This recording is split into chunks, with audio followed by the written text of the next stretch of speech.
Hi, this is Andrea Foulkes. It's October 2014. I've been dealing in the subconscious mind, evolving consciousness for over 14 years full time. I've probably regressed, I have no idea, thousands of people in over 20,000 hours worth of therapy. And so I always sometimes start videos explaining that because then it explains my background. If you research what I'm about further, you'll see that I had a TV show doing stuff. And so that gave me thousands of people who wanted to be regressed by me, which gave me the experience that I needed. And you know, in the last 14 years, I didn't get married, I didn't have children, I didn't get distracted. I have been 100% focused on emotional inner journey work, understanding humanity, understanding how we came to be on this planet, how we're in such a fragmented consciousness, how Illuminati families got control of this planet, how we don't know our constitutional rights, how we're being mind controlled, and why that is happening, and how we're letting it happen sort of slide underneath our eyes, and we can't even see the mind control. We can't even see that we've given it away our free will. So this is going to be quite a short video, so it's going to be douche, intense stuff. So how did we get in this situation? Well, everything is corrupted from before you even got here. So you have corrupted stuff from even before you personally got here in this lifetime. So when you come into the womb in this lifetime, you come in as consciousness into the womb. You've probably chosen these parents from some soul lineage contract before that this would be the perfect parents for you to work through your issues in, because I'm also a past life regression expert. But we have to look at that in a much broader perspective. So when we get into the womb, what happens for most people is because they don't stay in something called their light body, they take on the ancestral karma of the parents from being in the womb to being born, and then horrific births, disassociation consciousness starts then. Sometimes we even start to disassociate in the womb. We take on the mother's emotions as if they're our own, and they're really not. Everything that I'm going to say from before I just started and henceforward can be turned around with emotional inner journey work.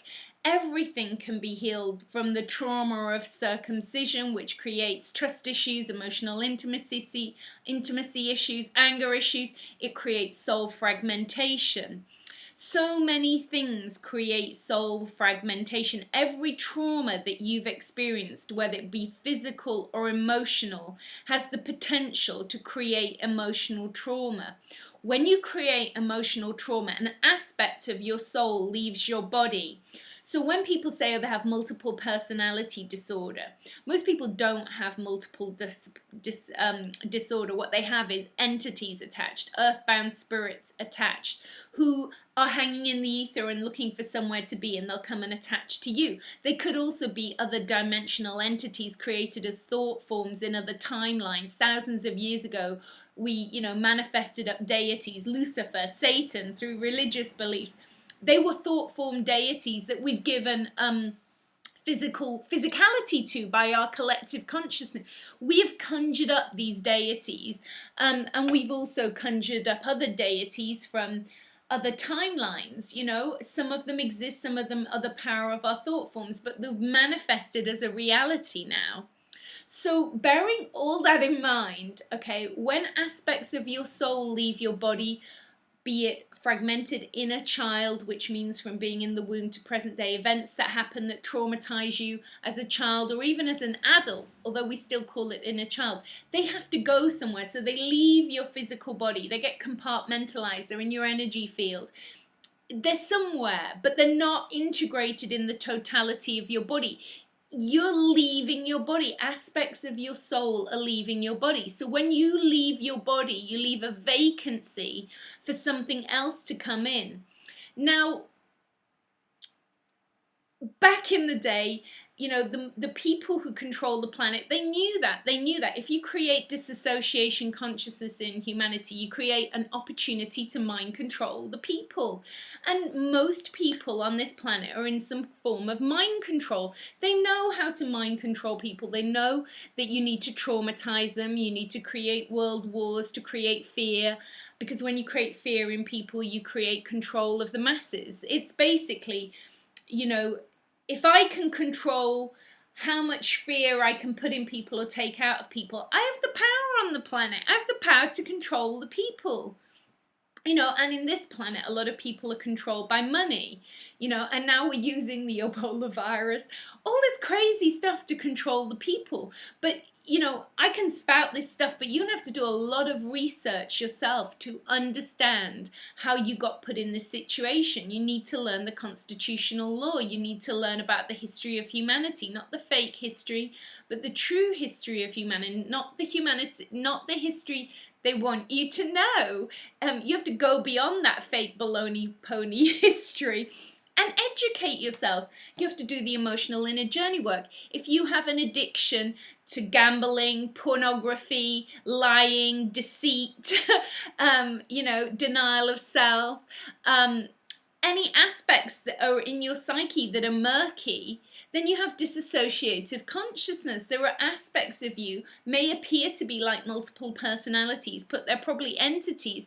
You have locked down memory. There are aspects of you that you don't know what you're doing. So you could be subliminally programmed to do stuff, and the conscious you that you think you're operating with doesn't know what the other part of you went and did. That's how you create suicide bombers. That's how you create all these kinds of things. Potentially, they're good people. The inherent soul fragment that is truly them is a good person, but there are other splintered personalities of themselves that they want to call multiple personalities. I just say they're entities. But they can be programmed to do other stuff. And this is what mind control does. It creates splintered fragments in your consciousness. It creates vacancies in your consciousness because some of the things that happen to you, you have no conscious awareness of, and you are in total denial that those things happen to you. I mean, I'm used to doing emotional inner journey work on myself, and I have repressed memories coming up from events that happened to me, 40 odd years ago that I had no conscious awareness of. I had locked them out because I couldn't emotionally deal with them when I was a toddler or whatever happened then. So you shut them down. That's what happens with clients. We bring up the repressed memory, we heal the fragmented inner child, we check for any entities that have come in that have kind of pushed you to some of the dysfunctional behavior that you might have that have exacerbated that, and we start clearing out our emotional timelines. We go into absolute forgiveness and compassion with ourselves. And we're in denial at how much we've been mind controlled by governments, by media, by the society. And then they created the programming, and now you just govern it yourself because you don't want to wake up. And when we're in denial of something we do ourselves, like recently I made a post about cosmetic surgery and about Botox, you're free to do all those things, do whatever you want to your body, but don't kind of set yourself as an expert in something when you're actually doing the opposite of what that's about, So really be in integrity in what you're about. If you're going to say you're an expert on raw food, then you better be eating raw food. Do you know what I mean? It's like, be in integrity. If you're telling people how to get toxins out of your body, I wouldn't be pumping my body with Botox, Retostillin, chemical injections, surgery for breast enhancements. I wouldn't be doing that kind of stuff because it's a disassociation consciousness to be spouting forth about how to get toxins in your body while taking them yourself. It's insanity. But this is where humanity are at. Humanity are totally in disassociation consciousness. They don't want to believe that. They want to create love, but then they're addicted to pornography. You're not going to find love through the lusty sacral chakra. Love is going to come from the heart. And you may physically connect with someone. That's what genitalia, your genitals connecting through sexual intercourse is. But that's not emotional intimacy. That's just sex without emotional intimacy. You won't create emotional intimacy with somebody through two genitals rubbing together. That's not going to create emotional intimacy. Emotional intimacy is going to come through the healing of the heart, the healing of the wound of the heart from the childhood, from being in the womb, from all the traumatic experiences that have happened to you that have made you shut it down. And so you go around lustfully wanting sex, but you're not really opening your heart. It's just genital penetration, and then it feels not fulfilling, and then you need sex with someone else, and then you're dreaming about having sex with this person, but then you're having sex with another person. So it's such a lack of integrity in your energy.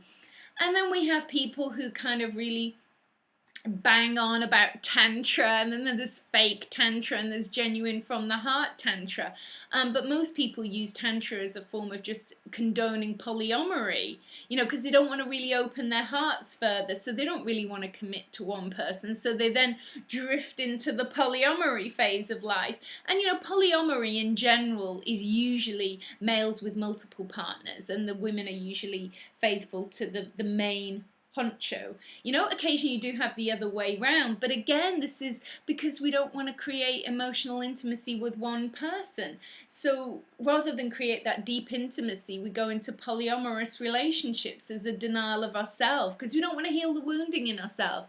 So we find a justification for it. Oh, I don't have to look at my wounded self if I can drift into polyamory. I can pretend that I'm really open-hearted and I'm really loving when I can't actually really create a connection with even one other human. So I just do superficiality with a lot of humans, and we never really get to the deep emotional stuff.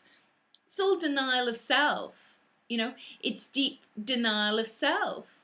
And if you're masturbating and the things you think about when you're masturbating, are multiple partners, or aggressive sex, or sex with animals, or sex with, the opposite gender, then you're in denial of yourself. Or you masturbate thinking about sex in what we would call paedophile, but it's okay because you're only in your mind you're doing it, you're not physically doing it. I'm sorry, but it's the same in the mind. If you're doing it in your mind, you need to clear up your emotional inner self. And I know it's so deep, the work that people have to do, that they're like, oh, zone out, I'm out, I don't want to deal with it, don't want to deal with it, just put on the X Factor and give me a glass of wine, and I just don't want to feel, I don't want to hear about it, so I just numb it down with food, and I'll numb it down with alcohol, and I'll distract myself with bullshit outside of myself, and that's where you find yourself. You don't want to educate yourself about the laws of the land. You don't want to find about the true history of the land, because when you find all that truth out, where it's going to take you is go, you know what? I am ready now to go inside myself and do the emotional inner journey work. And I have spoken at tangents here because I'm just going with the flow of consciousness. But, there is no such thing as a false memory. And there are associations called the false memory syndrome. And they used to come and visit me ages ago when I first started doing Pastlife Regression on TV, and they're like, what do you think, going on with false memory, association? What I think is going on is entities are attached to people, and sometimes those repressed memories did genuinely exist, and sometimes the perpetrator of the crime of those memories is in such disassociation consciousness, they've gone into denial that they actually ever did those things. Okay, they have gone into denial, and they have compartmentalized the things that they did into a part of their mind where they don't have to access that, but it will come out in some disease or illness in their body, or some dysfunctional behavior in some way, because that's how it works. But yes, you can heal it. Yes, you can go inside yourself and emotionally start to clear it out. But there has to be an awareness of self to want to do that. Yes, some of the repressed memories that people see are entities attached to them, or their past lives that they're seeing. They're not actually them in the here and now. But as all timelines, past, present, and future timelines, all exist in the now, then even though they may not be you, we have to heal it in the now. And we have to find out how the entities attach to you. We have to find out the emotional cohesion between them and you. It's a lot of emotional tidying up, but you've got to start tidying your act up. If you want to stay on this planet in great health, great shape, and great well-being, you are going to have to go into the darkest shadows of your soul that at this point you don't even know exist. And don't be frightened, because really the only thing that's going to happen is you're going to get lighter, brighter, you're going to be able to stand in your iron presence, your power, you're going to be able to be not bothered by anything anybody says to you, not because you're in denial, because you know who you truly are, and the truth will set you free. And then you're going to be empowered to be a sovereign citizen that can make a difference on this planet. You know, you are going to be part of the change that is happening to rise this planet back up into a place of absolute love, kindness, peace, and being, where war and violence does not exist. But unless you do that inner journey work on yourself, you're going to be in the 99% that are co-creating the demise of whether humanity exists on this planet. Or do you want to be in the growing, expanding 1% and greater that are going to be part of the catalyst for change, or awakening the consciousness of humanity to create the Garden of Eden on this planet again? It is ultimately your free will. Not mine, it's yours. But I would choose that you do it, because otherwise it's like me and a few of my friends all over the world, like twiddling our fingers on our own. You know, it's boring for us. We want friends. We want people to join in this global awakening. Come on, get Olivia Ostrich head out of the sand and come on. It's not going to be as bad as you think it's going to be to awaken yourself. To have great health, to have vibrant well-being, to feel motivated to do more loving acts towards yourself and towards each other has got to be a winner. So that is my big for today. Thank you. If you want to check out any more stuff about me, look below the website. Okay, thank you very much. Much love. Bye-bye for now.